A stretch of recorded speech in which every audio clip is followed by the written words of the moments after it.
ಅನುದಿನದ ಆಹಾರ, ಮಾರ್ಚ್ 23, ಸೋಮವಾರ.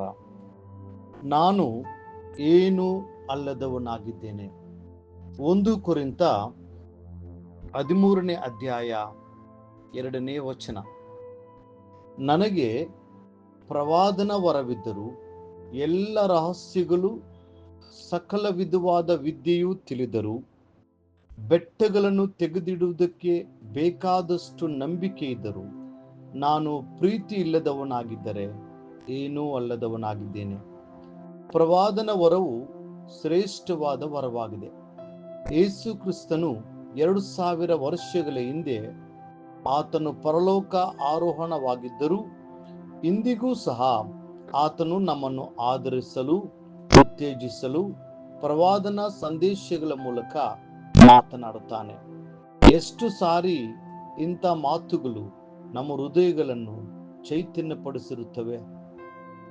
ದೇವರ ಸೇವಕರು ಪ್ರೀತಿಯಿಂದ ತುಂಬಲ್ಪಟ್ಟು ಪ್ರವಾದಿಸುವಾಗ ಅದನ್ನು ನಾವು ಇಷ್ಟಪೂರ್ವಕವಾಗಿ ಸ್ವೀಕರಿಸಿಕೊಂಡು ಅದಕ್ಕೆ ವಿಧೇಯರಾಗುತ್ತೇವೆ.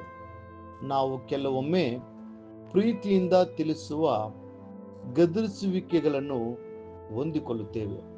ಆದರೆ ಅಂತಹ ಪ್ರವಾದನ ಮಾತುಗಳನ್ನು ಪ್ರೀತಿಯಿಂದಲೇ ಪ್ರವಾದಿಸುವಾಗ, ಜನರು ಪ್ರೀತಿ ಇಲ್ಲದೆ ಪ್ರವಾದಿಸುವಾಗ ಜನರು ನಿರುತ್ಸಾಹಕ್ಕೆ ಒಳಗಾಗುತ್ತಾರೆ ಮತ್ತು ಮನಸ್ಸು ಗಾಯ ಹೊಂದುತ್ತದೆ.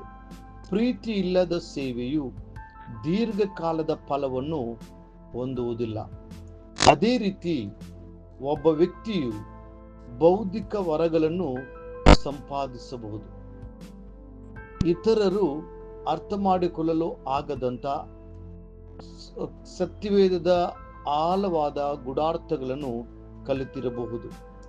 ಆತನು ಒಬ್ಬ ಶ್ರೇಷ್ಠವಾದ ಉಪನ್ಯಾಸಕನಾಗಿರಬಹುದು ಹಾಗೂ ಕರ್ತನ 2ನೇ ಬರೋಣದ ಭವಿಷ್ಯದ ಘಟನಾವಳಿಗಳನ್ನು ಸ್ಪಷ್ಟವಾಗಿ ವಿವರಿಸುವ ಸಾಮರ್ಥ್ಯವನ್ನ ಹೊಂದಿದವನಾಗಿರಬಹುದು. ಆದರೆ ಆತನಲ್ಲಿ ಪ್ರೀತಿ ಇಲ್ಲದಿದ್ದರೆ ಅದರಿಂದ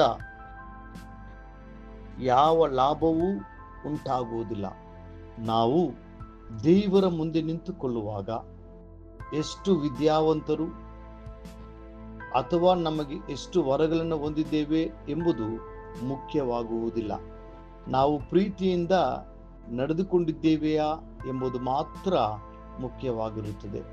ಒಬ್ಬ ಮನುಷ್ಯನಿಗೆ ವರಗಳು ಇರಬಹುದು, ಆದರೆ ಪ್ರೀತಿ ಇಲ್ಲದಿದ್ದರೆ ಅವುಗಳಿಗೆ ಯಾವುದೇ ಮೌಲ್ಯವಿರುವುದಿಲ್ಲ. ಮೊಬೈಲ್ ಫೋನ್ ಅನ್ನು ಪರಿಗಣಿಸಿರಿ. ನಾವು ದೂರದ ಪ್ರದೇಶದಿಂದ ನಮ್ಮ ಮಕ್ಕಳೊಂದಿಗೆ ಸಂಭಾಷಣೆ ಮಾಡುವಾಗ ಅವರ ಪ್ರೀತಿಯ ಸ್ವರವು ನಮ್ಮ ಹೃದಯಕ್ಕೆ ಸಂತೋಷವನ್ನು ತರುತ್ತದೆ. ನಮ್ಮ ಬಾಂಧವ್ಯ ಮತ್ತು ಪ್ರೀತಿಯ ಸಂಪರ್ಕಕ್ಕೆ ಫೋನ್ ಸಾಧನವಾಗಿದೆ.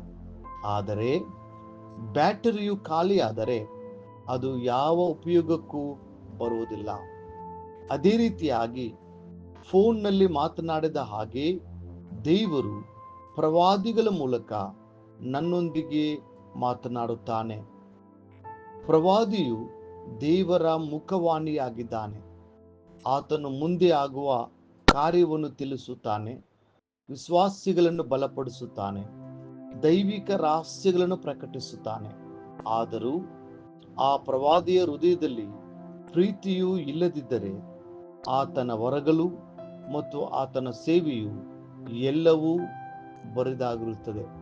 ಪ್ರಿಯ ದೇವರ ಮಕ್ಕಳೇ, ದೇವರ ಸಂದೇಶವನ್ನು ಹೊತ್ತುಕೊಂಡು ಹೋಗಿ ಜನರಿಗೆ ತಲುಪಿಸುವವನು ದೇವರ ಪ್ರೀತಿಯಿಂದ ತುಂಬಲ್ಪಟ್ಟಿರುವವನಾಗಿರಬೇಕು. ಅವರು ತಾವು ಆಡುವ ಎಲ್ಲ ಮಾತುಗಳಲ್ಲಿ ಹಾಗೂ ಮಾಡುತ್ತಿರುವ ಎಲ್ಲಾ ಕಾರ್ಯಗಳಲ್ಲಿ ಕ್ರಿಸ್ತನ ಪ್ರೀತಿಯನ್ನ ಪ್ರತಿಬಿಂಬಿಸಲು ತಾನು ಕಲ್ವಾರಿಯ ಪ್ರೀತಿಯಿಂದ ತುಂಬಲ್ಪಟ್ಟವನಾಗಿರಬೇಕು. ಮುಂದಿನ ಅಧ್ಯಯನಕ್ಕಾಗಿ ದೇವರ ವಾಕ್ಯ. ಒಬ್ಬನು ತಾನು ದೇವರನ್ನ ಪ್ರೀತಿಸುತ್ತೇನೆ ಎಂದು ಹೇಳಿ ತನ್ನ ಸಹೋದರನನ್ನು ದ್ವೇಷಿಸಿದರೆ ಅವನು ಸುಳ್ಳುಗಾರನಾಗಿದ್ದಾನೆ. ತಾನು ಕಂಡಿರುವ ತನ್ನ ಸಹೋದರನನ್ನು ಪ್ರೀತಿಸಿದವನು ತಾನು ಕಾಣದೇ ಇರುವ ದೇವರನ್ನು ಪ್ರೀತಿಸಲಾರನು.